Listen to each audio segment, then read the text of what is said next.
क्योंकि हम तहरीक इंसाफ के हैं। जब अभी इलेक्शन की कैंपेन शुरू नहीं हुई, एक दिन रात को पुलिस हमारे घर आ गई। 7 गाड़ियों 8 गाड़ियों पे मुश्तमिल थी। गेट तोड़ के वो हमारे अंदर आ गए घर पे। मेरे कमरे का दरवाजा तोड़ दिया, मेरी बेटी के कमरे के दरवाजे तोड़ दिए और उन्होंने बहुत कोशिश की ये जो कैमरा रिकॉर्डिंग होती है ना उसको ढूंढने की। मेरे कमरे का दरवाजा उन्होंने तोड़ा तो दीवान साहब मिल गए, वो दीवान साहब को लेके चले गए। आप क्या समझती हैं जो गिरफ्तारी हुई दीवान साहब की वो इसी वजह से हुई है? इलेक्शंस की वजह से हुई है? जी जी। क्या एलिगेशन लगाया गया उनकी गिरफ्तारी? कोई एलिगेशन नहीं लगा। उस पे तारीख पे हमारे वकील ने बहुत बहस की जज से। उसने कहा जज साहब आप मालिक हैं, आप इसको हुक्म दें। तो जज साहब सर नीचे करके उसको कहते हैं यार तू ले आया का रिकॉर्ड। तो वो वकील भी मुंह खोल के उसने कहा जज साहब आप ये क्या, आप इसको दरखास्त कर रहे हैं। कई जगहों पे मुझे पता चला 2-2 वोटर्स आए हैं। सबसे बड़ी चोरी की वजह ही यही है, एक पोलिंग पे 200 पुलिस वाला, वो मुझे उनका तब पता चला कि उन्होंने दरवाजे बंद किए हैं। पुलिस वालों ने डराया धमकाया। हमारा एक पोलिंग एजेंट था, मेरा कज़न लगता है, उसने कहा कि मैं किसी सूरत बाहर नहीं जाऊंगा, मुझे आप मार लें जो मर्जी कर लें, मैंने यहाँ से बाहर नहीं जाना। उसने कहा तेरा ना की है उस्मान, तू बाहर निकल, तो तेन मैं दसना वा तू। मेरे पास प्रूफ्स हैं, सबूत है हमारे पास। जो गाड़ी बैलेट बॉक्स लेके गई घर के पास एक पार्क में, वोटों को खोल के तो चेंज करती रही, उसकी वीडियोस हैं। अच्छा, आपके पास हैं जी उसकी वीडियोस? जी उसकी वीडियोस हैं हमारे पास। और उसमें पुलिस वाले सारे बैठे हुए थे, जिस तरह गोलियां चलाई हैं सीधी लोगों के ऊपर ना। ये कश्मीरियों के खून पे सीटें नहीं चाहिए। बिस्मिल्लाहिर्रहमानिर्रहीम। नाज़रीन इकराम अस्सलाम वालेकुम। आप देख रहे हैं 89 डिजिटल और मैं हूं काशिफ सुलेमान। आज बात करेंगे आज़ाद जम्मू कश्मीर के इलेक्शन हुए हैं, जहां एक तरफ हम देखते हैं कि नून लीग ने जो है वो दूसरे मरहले के अंदर भी जो है वो अक्सरियत हासिल कर ली है और वहाँ अब हुकूमत बनाने की पोजीशन में आ चुकी है। 23 के करीब उनकी जो है वो नशिस्तें हैं। जो 2 अगस्त को इंतखाबात हुए उसमें जहाँ मुजफ्फराबाद डिवीज़न के अंदर 9 सीटों पे इंतखाबात हुए, वहाँ हमने देखा कि जो पाकिस्तान की 12 महाजरीन की सीट है उनके ऊपर भी इलेक्शन हुए। ख़ास तौर पे लाहौर के अंदर जो 2 सीटों के ऊपर इलेक्शन हुआ उसमें LA 41 जो है कश्मीर वैली की सीट, वो गुज़िश्ता जो 6 इंतखाबात हुए हैं वो ग़ुलाम मोहिउद्दीन दीवान ने वहाँ से जो है वो नशिस्त जीती है। इस बार क्योंकि उनको गिरफ़्तार कर लिया गया तो उनकी जगह जो है उनकी मिसेस सबा दीवान ने वहाँ से इलेक्शन में हिस्सा लिया। और जहाँ दीगर पार्टियाँ इन इंतखाबात के ऊपर जो हैं वो पीपल्स पार्टी हो, वो मरकज़ी मुस्लिम लीग हो या दीगर जमातें जो हैं वो तहफ़्ज़ात का इज़हार कर रही हैं, बेज़ाब्तियों का इज़हार कर रही हैं, तो सबा दीवान की जानिब से भी जो है वो इस इलेक्शन के ऊपर जो है वो तहफ़्ज़ात का इज़हार किया गया है। तो आज हमने सोचा उन्हीं से जानते हैं कि उनके क्या तहफ़्ज़ात हैं और इस बारे में वो क्या कहती हैं। अस्सलाम वालेकुम। जी वालेकुम अस्सलाम। अच्छा जी, ये बताइएगा इलेक्शन हुए और ये नशिस्त कई अरसे दराज से आपके जो मियाँ वो जीत रहे थे, इस वक्त जो इस बार भी हुआ कुछ शायद 250-300 का ही फ़र्क है जो आया, तो ये कितना फ़र्क था और क्या बेज़ाब्तियों के हवाले से आप क्या कहती हैं? अस्सलाम वालेकुम। इय्याका नअबुदु व इय्याका नस्तईन। मैं ये सवाल जो आपने किया है, ये सीट माशाल्लाह पिछले कोई 30 साल से दीवान साहब जीतते हैं। ठीक। और अल्हम्दुलिल्लाह उनका अपने वोटर और सपोर्टर के साथ बहुत अच्छा ताल्लुक़ है। इस दफ़ा भी जब दीवान साहब ने, अभी इलेक्शन कैंपेन शुरू नहीं हुई थी, तो दीवान साहब को काफ़ी पार्टीज़ की तरफ से मैसेजेस आना शुरू हो गए कि आप हमारी तरफ आ जाएं, आप हमारी तरफ आ जाएं, आप हमारी तरफ आ जाएं। तो दीवान साहब ने कहा कि नहीं, मैं अपनी पार्टी नहीं छोड़ सकता। फिर थ्रेड्स भी आए दीवान साहब को कि भाई आपके लिए मुश्किल हो जाएगी। दीवान साहब ने कहा यार मैं हार जाऊंगा तो कोई बात नहीं, अल्लाह मालिक है, मैं 30 साल से तो जीत रहा हूँ, तो कोई बात नहीं, मैंने अपनी पार्टी नहीं छोड़नी। तो इसके साथ ही जब अभी इलेक्शन की कैंपेन शुरू नहीं हुई, तो एक दिन रात को पुलिस हमारे घर आ गई। तकरीबन कोई 7 गाड़ियों 8 गाड़ियों पे मुश्तमिल थी। 4 उसमें पुलिस की गाड़ियाँ थीं, 2 फॉर्चूनर थी, एक उसमें किया थी और फॉर्चूनर के ऊपर वो जो ऊपर लगा होता है गाड़ियों के ऊपर वो हूटर लगा होता है, वो वाली फॉर्चूनर थी। खैर वो जैसे कैसे भी वीडियो काफ़ी वायरल हुई हमारी। वो गेट तोड़ के वो हमारे अंदर आ गए घर पे। मेरे कमरे का दरवाज़ा तोड़ दिया, मेरी बेटी के कमरे के दरवाजे तोड़ दिए। ये तकरीबन रात को 2:30 बजे का टाइम था। और उन्होंने बहुत कोशिश की ये जो कैमरा रिकॉर्डिंग होती है ना उसको ढूंढने की। वो मेरे बच्चे, वो हमारी ऑनलाइन चलती है कैमरा रिकॉर्डिंग, वो घर पे थी नहीं, उनको मिल नहीं सकी। तो इतनी देर में उनको दीवान साहब मिल गए, मेरे कमरे का दरवाज़ा उन्होंने तोड़ा तो दीवान साहब मिल गए, वो दीवान साहब को लेके चले गए। अब यहीं से उनका काम स्टार्ट हुआ, दीवान साहब को उन्होंने पकड़ लिया।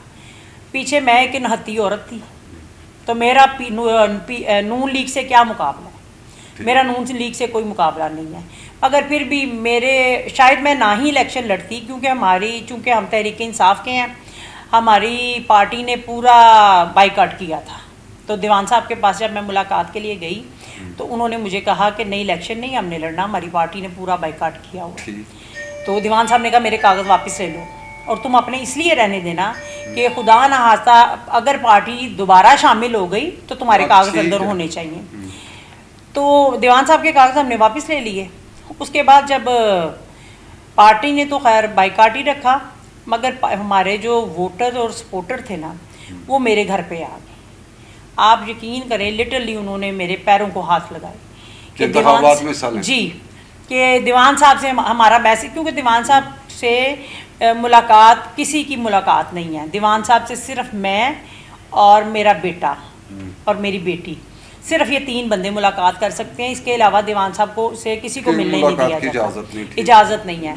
तो लोगों ने कहा कि हमारा मैसेज दीवान साहब को दें कि हम 30 साल से आपके पीछे खड़े हैं, हमें अकेला ना छोड़ें। हमने हमेशा आपके साथ रह के किसी को वोट नहीं दी, ना हमने नून लीग की हुकूमत में नून लीग को वोट दिया, ना हमने ये पीपल्स पार्टी की हुकूमत में उनको वोट दिया, और पीटीआई की हुकूमत में भी दीवान साहब हमने आपको वोट दिया। तो हम आपके साथ 30 साल बहुत अच्छा हमारा वक्त गुजरा है, और हम जब तक आपकी ज़िंदगी है ना तो हम आपके साथ वक्त गुजारना चाहते हैं। आप इलेक्शन पे किसी दीवान को खड़ा कर दें, किसी दीवान को खड़ा कर दें तो हम उसको वोट देंगे। तो दीवान साहब ने फिर अपने बच्चों को, वो दीवान साहब का ज़हन नहीं था कि मैं इनको सियासत में लाऊं, तो फिर उन्होंने मुझे कहा कि चलो पार्टी की है तो वायलेशन, मगर चूँकि लोग बहुत मजबूर कर रहे हैं और हम इन लोगों ने हमारा साथ भी बहुत दिया 30 साल से।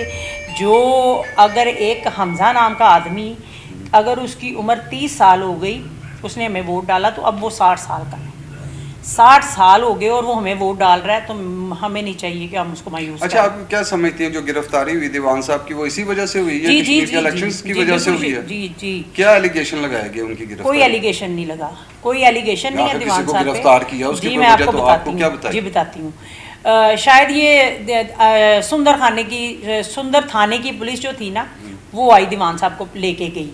शायद ये 8-10 दिन हमें दीवान साहब का पता ही ना लगने देते, मगर जो हमारे कैमरे की रिकॉर्डिंग्स थी ना वो हमने निकाल के ना उसी वक्त तो वायरल करवा दी। वो माशाल्लाह इतनी वायरल हुई एक रात में इतनी वायरल हुई कि इनको सुबह 10 बजे हर सूरत दीवान साहब को एटीसी में पेश करना पड़ गया। ये सुबह 10 बजे दीवान साहब को एटीसी में लेके आए, तो इनको समझ नहीं आई उन हालात में कि दीवान साहब पे क्या केस डालना है। उन्होंने जल्दी में ना, वो 95/23 था शायद, इसी तरह का कोई नाम है, तो उन्होंने जल्दी में ना वो दीवान साहब के ऊपर केस डाल दिया, और उनको ये नहीं पता चला कि इस केस का फैसला 3 साल पहले हो चुका है।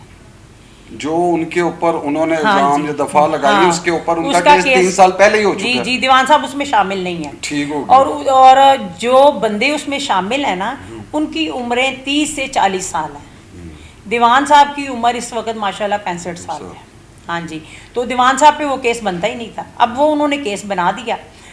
हमने जैसे जैसे जो अदालत की कार्रवाई होती है, एटीसी से फिर वो थाने चले गए, 10 दिन वहाँ का रिमांड मांगा, 10 दिन और रिमांड मांगा, 10 दिन 3 दफ़ा तो उन्होंने दीवान साहब का रिमांड मांगा। रिमांड के बाद दीवान साहब को उन्होंने जुडिशल कर दिया, क्योंकि वो कुछ साबित नहीं कर सके पुलिस वाले। तो जुडिशल में अब दीवान साहब कोट लखपत थाने में है, जेल में है। तो वहाँ पे भी तकरीबन मेरे ख्याल 3 से 4 तारीखें भुगत चुके हैं, जिनमें थानेदार जो है ना वो सिर्फ रिकॉर्ड नहीं लाता। जज साहब उसको पूछते हैं कि रिकॉर्ड आया है, तो वो कहता है जी रिकॉर्ड इस्लामाबाद गया होगा। वो कहता है जी वो आज मैं नहीं ला सका। वो कहता है कल पिछली उस पे तारीख पे हमारे वकील ने बहुत बहस की जज से। उसने कहा जज साहब आप मालिक हैं, आप इसको हुक्म दें। तो जज साहब सर नीचे करके उसको कहते हैं यार तू ले आया का रिकॉर्ड।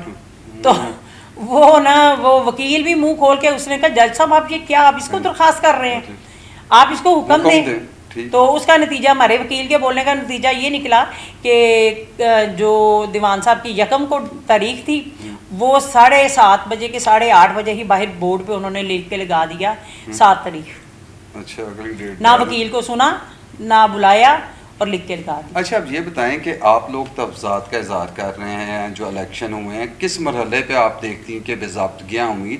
इलेक्शन से कुछ पहले थी, इलेक्शन वाले दिन हुई हैं, क्या बेज़ाब्तगियाँ हैं? और क्योंकि एक तासर तो ये भी है कि जो लोग हारते हैं वो तो इल्ज़ामात लगाते ही हैं, खाली इल्ज़ामात हैं कि कुछ शवाहिद भी हैं? जी, सबसे पहले तो जब इलेक्शन का, मैं जब इलेक्शन में आई हूँ तो मैं RO जब मैंने कागजात जमा करवाए, मेरे कागजात मंजूर हो गए, मैं RO साहब के पास गई। मैंने उनसे कहा, मैंने कहा सर मैं एक अकेली औरत हूँ, मेरे बच्चे छोटे हैं और मेरे बच्चे सियासी नहीं हैं, तो मैं आपसे दरख्वास्त करती हूँ कि मैं पंजाब पुलिस की मौजूदगी में इलेक्शन नहीं करवाना चाहती, आप यहाँ पे फ़ौज लगा दें। दीवान साहब ने कभी पंजाब पुलिस की उसमें इलेक्शन नहीं करवाया। एक दफ़ा मुझे वो सन याद नहीं है, एक दफ़ा उसमें ना इलेक्शन हुआ था तो हाँ, जो RO था ना उसके मुंह पे थप्पड़ पड़े थे पोलिंग स्टेशन पर। तो पीपल्स नून लीग की हुकूमत से ना वो ठप्पे लगा रहे थे। RO कुदरत खुदा की, RO 10 बजे वहाँ पहुँच गया, उसने जाके दरवाज़ा नॉक किया, उन्होंने कहा पूछा कौन है, उसने कहा मैं RO हूँ। अंदर से आदमी निकला, उसने 2 थप्पड़ मारे, उसने कहा चला जा यहाँ से, शाम को रिजल्ट मिलेगा तुझे। अच्छा, वो मैंने कहा वो उसके बाद उस RO ने दीवान साहब को फ़ोन किया, उसने कहा फ़ौरन यहाँ पहुँचे। तो ये इलेक्शन मैं नहीं करवा सकता, ये तो फौज की निगरानी। जी, अब क्या आपके जी, मैं आपको वही बताने लगी। जब दीवान साहब, मैंने कहा दीवान साहब ने आज तक कभी पुलिस की निगरानी में इलेक्शन नहीं करवाया, हमेशा यहाँ का इलेक्शन जो है ना वो फौज की निगरानी में। तो सर मेरी आपसे रिक्वेस्ट है, मैं कोई रिक्वेस्ट नहीं आपसे करती, एक रिक्वेस्ट है, फौज लगा दी। उन्होंने कहा इलेक्शन आज़ाद कश्मीर से कहें। मैंने उनको फ़ोन किया, उन्होंने सुना मेरा फ़ोन, फिर 1-2 दफ़ा किया, उन्होंने नहीं सुना। मैंने जो चीफ़ इलेक्शन कमिश्नर को किया, फिर मैंने जो उनके सेक्रेटरी हैं उनको किया, फिर मैंने पुंछ हाउस में जो बैठती हैं उनको कॉल की, उनसे रिक्वेस्ट की। मैं हर फॉर्म पे गई, हर फॉर्म पे मैंने एक ही इल्तजा की, फ़ौज की निगरानी में इलेक्शन करवा दें, बस हमें और कुछ नहीं चाहिए, सिर्फ सर फ़ौज की निगरानी में इलेक्शन करवा दें। तो वो फिर फ़ौज की इलेक्शन नहीं हो सकी। RO साहब ने, खैर मुझे यही RO साहब कहते रहे जी, मैंने लिख कर भी दिया उनको। मैंने तो चीफ इलेक्शन कमिश्नर जो है जस्टिस रिटायर्ड गुलाम मुस्तफ़ा मुगल साहब, जी वही। अच्छा, तो उनके किरदार को किस तरह देखते हैं, क्या रहा उनका इस इलेक्शन जी? इस वक्त मुझे फ़िलहाल तो अपने इलेक्शन में तो उनका कोई किरदार नज़र नहीं आया जी। मेरे इलेक्शन में उनका कोई किरदार नज़र नहीं आया। मैंने उनको कम से कम 4 से 5 दफ़ा कॉल की और उन्होंने मुझसे बात भी की, और मैंने उनको कहा, और मुझे यहाँ RO ने कहा, और लिख कर एप्लीकेशन भी दी उनको, मैंने लिख कर एप्लीकेशन भी दी, यहाँ RO को भी एप्लीकेशन, मैंने हर फॉर्म पे एप्लीकेशन दी। चूँकि मैं दीवान साहब की मंझी हुई थी, मैं हर मुलाकात पे जाती थी, दीवान साहब मुझे बताते थे कि ये काम करो, ये काम करो, मैं वैसे ही आके करती थी। हफ्ते बाद मेरी एक मुलाकात होती थी आधे घंटे की, हमें आधे घंटे से ज़्यादा दीवान साहब के पास बैठने भी नहीं दिया जाता था। उस आधे घंटे में जितनी दीवान साहब मुझे बता देते थे बातें, उन पर आके मैं अमल कर लेती थी। खैर बात थोड़ी लंबी हो जाएगी। जब हमने RO से मेरी बात हुई, RO ने कहा बाजी आप फिक्र ना करें, इलेक्शन मेरी जिम्मेदारी है, मैं पूरी जिम्मेदारी से करवाऊंगा, आप यहाँ पे कोई फड़क के दिखाए, मैं देख लूँगा सबको। तो RO ने मुझे बहुत तसल्ली दी। मैंने दीवान साहब को जाके कहा, मैंने कहा दीवान साहब आप हौसला रखें। RO ने, मैं उसको बेटा ही कहती थी, हम हाथ बेटा, तो मैंने कहा उन्होंने बहुत तसल्ली दी है और बहुत पुरअमन इलेक्शन होगा, आप फिक्र ना करें।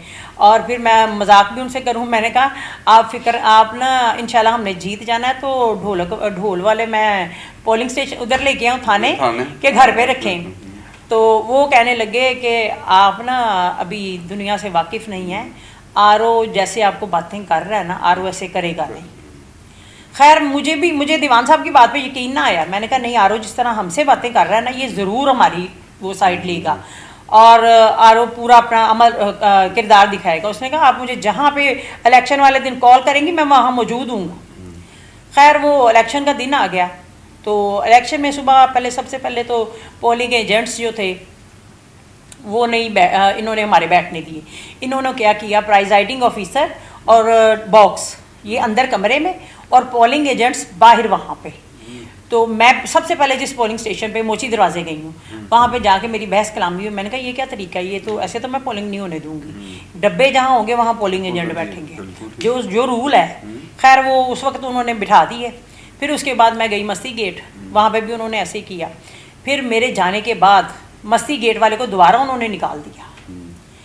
फिर मैंने इंटरव्यूज़ एक दो दिए। उन्होंने पूछा कि आप ना इलेक्शन कैसे देख रही हैं। मैंने कहा छोटी मोटी बेज़ाब्तियाँ तो होती हैं इलेक्शन में। अगर इन्होंने झुरलू ना फेरा जो ये हमेशा नून लीग फेरती है, तो इंशाअल्लाह ताला मैं 80% वोट लेके जीतूँगी। ये मेरा सुबह 10 बजे का इंटरव्यू है, क्योंकि मैं हर जगह पे अपने वोटर्स को देख रही थी, अपने सपोर्टर्स को देख रही थी। मुझे तो कोई और बंदा नज़र ही नहीं आ रहा था। इवन के मैं आपको जो पोलिंग एजेंट्स आईपीपी के जो बैठे थे और जो नून लीग के बैठे थे, वो हमारे वोटर्स थे। नहीं, शिकायत तो आईपीपी भी कर रही है जी। आईपीपी शिकायत कर रही है, मगर आईपीपी अपनी तरफ से उन्होंने बहुत वोट खरीदने की कोशिश की है। जो कि मैं मिसाल ये दे रहा हूँ कि इस्तेकाम पाकिस्तान पार्टी जो है, जहाँ दीगर लोग इस इलेक्शन को जो है वो नताइज को चैलेंज कर रहे हैं, तफजात का इज़हार कर रहे हैं, वहाँ आईपीपी भी कर रही है। और आप कह रही हैं जी मैं ये उनके वोटर्स नहीं थे, मगर उन्होंने कोशिश जरूर की। उन्होंने खरीदने की, तो पहली दफा है। जी, वो पहली दफा जिस तरीके से भी उन्होंने कोशिश जरूर की है, मगर हासिल उनको भी कुछ नहीं हो सका। अच्छा, फिर इंतखाबी इस्लाहात में क्या चाहती हैं, क्या होना चाहिए जिससे कोई बेहतरी हो सके? ये तो हर दफा का है कि कोई भी है, वो गिलगित बल्तिस्तान के इलेक्शन हुए तब भी ये सुने, जनरल इलेक्शन सुनते हैं, यही है। देखिए हमारी किसने भाई सुननी है, सबसे बड़ी बात ये है, हमारी किसने सुननी है? हमारी अगर सुने तो होना ये चाहिए। आजकल कौन सा दौर है जो इलेक्ट्रॉनिक वो ना हो, बायोमेट्रिक क्यों कौन सा दौर है आजकल? कई जगहों पे मुझे पता चला 2-2 वोटर्स आए हैं, 2-2 वोट लेके, 2-2 शनाख्ती कार्ड लेके। आपने इसका कोई रिकॉर्ड रखा हुआ है? जी, हमारे पास बहुत एक तो इल्जाम है ना जी कि अगर आप एक बात करते, मैं कहता हूँ जी एक बंदे ने 6 वोट डाले हैं, आखिर जब आप कानूनी तौर पे जाते हैं तो आपने उसके शवाहिद पेश करने होते हैं। अगर आप ये बात इलेक्शन कमिश्नर के आगे भी कर रही होंगी तो ज़बानी तो आप जो मर्जी कह दें, लेकिन उसके लिए आप कुछ ना कुछ तो उनको पेश करेंगी ना, कोई कम या ज़्यादा किसी जगह। ये हो सकता है आप 4 सबूत दे के 8 का कह देंगे, 8 पोलिंग स्टेशन पे ऐसा हुआ। मैं आपको बताती हूँ सर, असल में बाहर जितने लोग थे ना, सबके पास कैमरास थे, सब ने वीडियोस बनाई हैं। अब अंदर पोलिंग स्टेशन की तो अंदर पाँव बाद में रखते थे, पहले पूछते थे आपके पास मोबाइल तो नहीं। सबसे बड़ी चोरी की वजह यही है, मोबाइल किसी के पास होना या ना होना। अगर इलेक्शन जेन्युइन है तो मोबाइल हो, जो चाहे किसी के पास वीडियो कैमरा हो, उसमें आपको क्या एतराज़ है? सबसे बड़ी चोरी की वजह ही यही है। एक पोलिंग पे 200 पुलिस वाला, मैंने इनसे पूछा, मैंने पुलिस वाले को मैंने कहा भाई आप इतने लोग इतने यहाँ क्या कर रहे हो? यहाँ तो आपकी इतनी ज़रूरत नहीं है, आप बाहर चले जाएं, यहाँ पे मुझे नहीं लगता आप लोगों की। तो कहता है हम आपकी हिफाजत के लिए आए हैं। मैंने कहा भाई मेरी हिफाजत के लिए तो मेरे माशाल्लाह बेटे हैं, मेरे भाई हैं साथ, तो वही काफ़ी हैं। तो आप लोग, वो मुझे उनका तब पता चला कि उन्होंने दरवाजे बंद किए हैं पुलिस वालों ने, और उनको डराया धमकाया। हमारा एक पोलिंग एजेंट था, मेरा कज़न लगता है, उसने कहा कि मैं किसी सूरत बाहर नहीं जाऊंगा, मुझे आप मार लें, जो मर्जी कर लें, मैंने यहाँ से बाहर नहीं जाना। उसने कहा तेरा ना की होए उस्मान, तू बाहर निकल, तो तेन मैं दसना वा तू। तो मैं उसने जब इतनी ऐसे जो इतनी बात कह देगा तो अगले बंदा, जाहिर है हर इंसान को अपनी जान प्यारी है, अपना घर प्यारा है, अपना बाल बच्चा प्यारा है। अच्छा, मुझे ये बताएं कि अब तो नताइज आ गए, क्या ये जो इंतखाबी नताइज हैं इसको आप कोई कानूनी तौर पे चैलेंज करेंगे? क्या चाहते हैं? अब इस तरह तो ये फिर आपको हल नहीं है, यानी आप कोई चीज़ पेश करेंगे तो आप आगे जा सकते हैं ना? जी मेरे पास, मैं आपको, मेरे पास प्रूफ्स हैं, सबूत है हमारे पास। जो गाड़ी डब्बा बैलेट बॉक्स लेके गई, वो गाड़ी आरओ के घर के पास एक पार्क में वोटों को खोल के तो चेंज करती रही। उसकी वीडियोस हैं। अच्छा, आपके पास हैं? जी उसकी वीडियोस, जी उसकी वीडियोस हैं हमारे पास। और उसमें पुलिस वाले सारे बैठे हुए थे, और पुलिस वाले पार्क के पास गाड़ी लगा के तो उनको चेंज कर रहे थे। थैले खोलने का मकसद कोई नहीं है। आप अब ये कहें ना कि हम तो चेंज नहीं कर रहे थे, मगर थैला खोलने का मकसद नहीं है। आपको पता है ये कितना कॉन्फिडेंशियल होता है। इसको जैसे ही वहाँ से उठाते हैं फौरन आरओ के पास लेके जाना चाहिए। आरओ ने मुझे कहा कि हमाद ने कि मेरे पास वहाँ से रिजल्ट निकलेगा, फौरन पिक्चर मेरे पास आ जाएगी और मैं आपके साथ शेयर कर दूंगा। जो रिजल्ट बनेगा वहाँ पे फ़ौरन पिक्चर मेरे पास आएगी तो मैं आपके पास शेयर कर दूंगा। मैं रात को तकरीबन 1 बजे तक आरओ के दफ्तर के वो जहाँ पे उसने बताया था वहाँ बैठी रही, साथ मेरे बच्चे थे, साथ मेरा भाई थे, अपने अजीज़ ही होते हैं। तो आरओ नहीं मिला मुझे। आरओ ने वकील के हाथ पैगाम भेजा कि जी इनसे कहें कि सुबह दरख्वास्त देते हैं। तो मैंने कहा ठीक है, नहीं मिला। हम 12 बजे तक इंतज़ार करते रहे। हक तो आरओ का बनता था कि रात को मुझे रिज़ल्ट देता, नहीं दिया उसने। फिर उसने कहा जी आप ना दरख्वास्त दे देंगे, ये कहते हैं ये धांधली हुई है। तो मैंने कहा चलो सुबह दरख्वास्त दे देंगे। सुबह जब दरख्वास्त लेके गए वहाँ पे, तो वहाँ पे कोई नहीं, ना आरओ था ना कोई बंदा था। एक बंदा चौकीदार खड़ा था, उसने हमें कहा जी आरओ साहब तो बाहर चलेंगे, बाहर के मुल्क चलेंगे, यानी आरओ साहब अपने पैकेज पे चले गए ना। आरओ साहब को जो पैकेज उन्होंने दिया था, आरओ साहब अपने पैकेज पे अगले दिन ही चले गए। अच्छा, अब आखिर में जी आखिरी सवाल ये भी बताइएगा, एक तो आपने कहा ठीक है जी हम इसको चैलेंज करेंगे, शुआइद हमारे पास हैं जी जी। महाजरीन की 12 सीटों के हवाले से भी बड़ी गुफ्तगू रही कश्मीर के अंदर। एक जॉइंट एक्शन कमेटी है, वो कहती है ख़त्म होनी चाहिए जी। आप क्या समझती हैं कि यहाँ जो महाजरीन की सीटें हैं, जो कश्मीरी यहाँ पाकिस्तान में आके आबाद हुए, वोट तो वो कास्ट करते हैं आके, तो ये सीटें रहनी चाहिए? देखें, जो कश्मीर में इन्होंने हालात किए हैं ना जी, जिस तरह गोलियां चलाई हैं सीधी लोगों के ऊपर ना, मुझे दीवान साहब ने, जब मैंने आपसे अभी पहले बात की है कि दीवान साहब ने मुझे कहा था कि पार्टी ने बायकॉट किया है, तो दीवान साहब ने मुझे कहा था कि तुम जाके तो अपना एक व्लॉग बनाओ, उसमें तुम ये कहो कि हमें मुहाजिरों के खून पे सीटें नहीं चाहिए, हमें ये कश्मीरियों के खून पे सीटें नहीं चाहिए, हमें ये सीटें नहीं। मगर चूंकि मैं अपने कश्मीरियों के हाथों मजबूर थी, क्योंकि मेरे जो वोटर्स हमारे घर आ रहे थे वो बार बार एक एक वोटर दिन यानी रोज़ आते थे, वो बार बार एक ही बात कहते थे कि बाजी आपने इलेक्शन लड़ना है, बाजी आपने हमें छोड़ना नहीं है, दीवान साहब नहीं है आपने दीवान साहब बनना है। अब वो उसके बारे में फिर मैं क्या कह सकती थी। बाकी कश्मीरी जो मुहाजरीन है, ये जो एक्शन कमेटी के, इनकी काफ़ी बातें जो हैं बहुत हद तक वो अपने मुतालबात पर बिल्कुल ठीक है।